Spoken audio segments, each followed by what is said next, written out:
বাড়িওয়ালা পাপ্পু আমার ছেলেকে মেরে ফেলেছে বাবা। আমার ওর নোটিশ দিয়েছে, ওর শাস্তি দাও, ওর শাস্তি দিও, ওর শাস্তি চাই। আমি ওর ভাই, ও হার্ট পেশেন্ট ছিল, ওপেন हार्ट হয়েছিল 6 मास आगे, 6 मंथ। तो वो ठीक हो गया था, काम भी कर रहा था दुकान में, लेकिन ये इसको बिल रोक के रखा था। 2 साल का पैसा क्लियर है। आप पैसा दिया, बोला देगा देगा, दिया नहीं। लास्ट में बोला तुमको बिल नहीं देगा, तो थाना छोड़ दिया था। फिर उसका आदमी से थ्रेटिंग किया, फिर चिट्ठी दिया लॉयर से। तो ये देखने के बाद उसका सेरिब्रल अटैक होकर मर गया। देखिए সুরজিৎ মান্না, আর লইয়া চিঠি দেওয়ার পরের দিনে সকালবেলায় চলে গেল আমার বাপ। আর সকালে আমার মায়ের চোখের জলের দাম চাই। যদি ওর বিচার না হয় তাহলে কিন্তু আমরা আইন হাতে তুলে, তখন কিন্তু ওর ক্ষতি হলে আমি কোনো দায়ী নয়। কেন তখন আমি ছাড়বো না। আমার ভাই, আমার দাদাকে আমি হারিয়েছি ওর জন্যে, ও পুরো বাড়ি এইভাবে গালি করেছে, ওকে কিন্তু আমরা ছাড়বো না। তখন আমি পুলিশের স্টেপ দেখবো, যদি না আমরা ন্যায় পাই, পুরো পাড়া জানে। ও বলেছিল তোমায় আমি বিল দেবো, বাপিদা তোমার সঙ্গে এরম করবো না। এই ধোঁকা দিয়েছে আমাকে, 3 বছর পয়সা নিয়েছে বিল, সেলুন দোকান, আর 3 বছর পয়সা নিয়েছে, আমাকে বিল দেয়নি, বলেছে পরে দেবো। তারপরে বলেছে যে আমি তোমায় বিল দেবো না। লাস্টে আমার ছেলের ওই জন্যে চলে গেল। আর ইয়ে করে দিয়েছে, ওই চিঠি দিয়েছে শনিবারে চিঠি দেওয়ার পরে আর রবিবার ছাড়ারে আর থাকতে পারলো না। আমার স্বামীকে যে পাপ্পু মেরেছে ওর যেন শাস্তি হয়, আমি এইটাই চাই। ভালো ছিল, হার্ট অপারেশন হয়েছে, সকাল থেকে পুরো ওখান থেকে ভালো হয়ে এসেছে। ওই ছাড়ার কথা বলেছে, দোকানটা খালি করে দেবে, এই জন্য ওর এই সেলিব্রাল অ্যাটাক হয়ে গেল। নাহলে ভালো ছিল।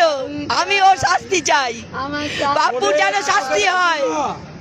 আমি ওর শাস্তি চাই। আমার স্বামী এইভাবে চলে গেল, আমার শাস্তি চাই। 65 বছর আমার বাবা ওরদের দাদুর থেকে কিনেছিল, 65 ইয়ার্স। আমার বাবা 2003-এ মারা যায়, 2004-এ আমাদের 2 ভাইয়ের নামে বিল পাল্টেছিল 50,000 টাকা নিয়ে। আজকে বলছে উঠে যা। এটা আমার 65 বছর, পুরো পাড়া জানে, আমরা আজকের নয়। ও পুরো বাড়িতে এইভাবে নোংরামি করে, লেডিস পিজি করে নিয়েছে, সব ভাড়া থেকে তুলে। প্রথম বউকে ওপরে বেঁধে মারতো, সেই বউ ডিভোর্স দিয়েছে, আপনারা ইনকোয়ারি করুন। তারপর একটা চায়না না নেপাল মাল মেয়ে এনে রেখেছে, লেডিস পিজিতে মেয়েদের সঙ্গে ওর বাজে রিলেশন আছে, 52 নম্বর বাড়ির সঙ্গে কেস চলেছে। ওর ক্যারেক্টার খুবই খারাপ, ওর ডিভোর্স বহুদিন হয়ে গেছে। আমার রাজাকে রক্ষা করো, আমার বাড়ি বাড়ি জন্ম দিও ঠাকুর, রাজাকে ওই যে সামনে ওই গেটে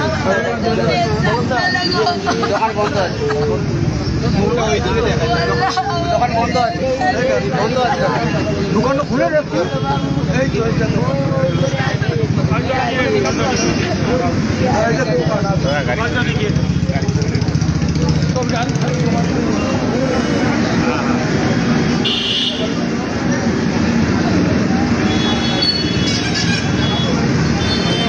দোকানটা দেখাবো। দোকানটা খুলে, এই 65 বছরের দোকান।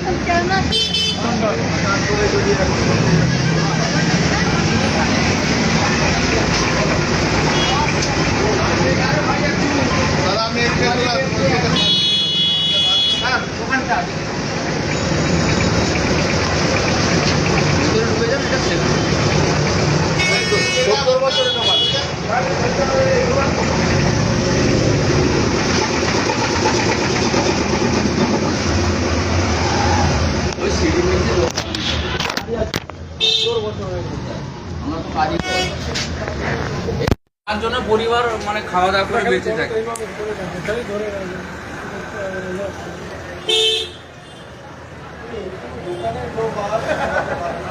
এত বড় ক্ষতিপূরতি এমন একটা নোটিশ দিয়ে দিল যে লোকটাকে ব্রেন স্ট্রোক করে মেরে ফেললো। চিঠি দিয়েই ওটা শুনেই হার্ট অ্যাটাকটা হয়ে গেল।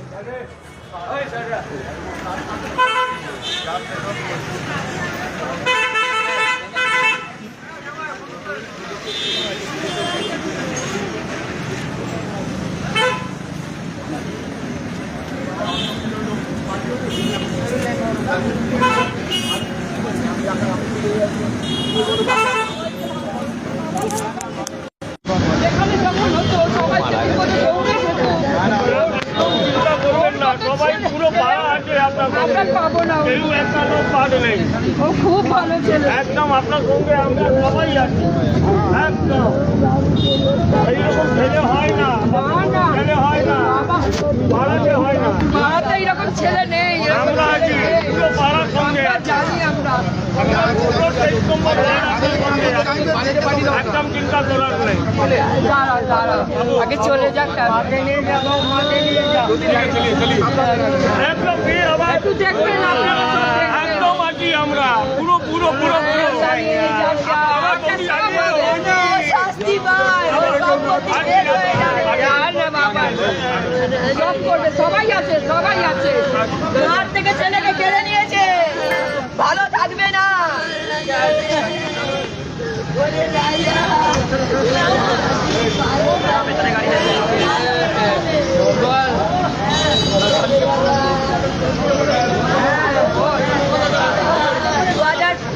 ছাব্বিশে বলছে 15-তে ছেড়ে দিতে হবে, জানুয়ারি মাসে টাইম দিয়েছে 2026-এ 15 তারিখে ছেড়ে দিতে হবে। ওই নিতে পারিনি, এই জন্য স্ট্রোক হয়ে গেছে, সেদিকে অ্যাটাক করলো। সবাই আছে তো, সবাই আছে। কিছু চিন্তা করতে হবে না, সবাই আছে।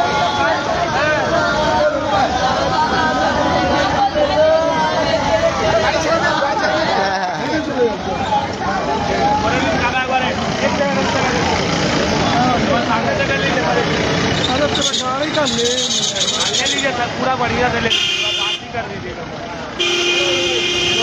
बिल्डिंग से भी देखिए सर, ऊपर से वीडियो बना ऊपर से बिल्डिंग भी देख लीजिए।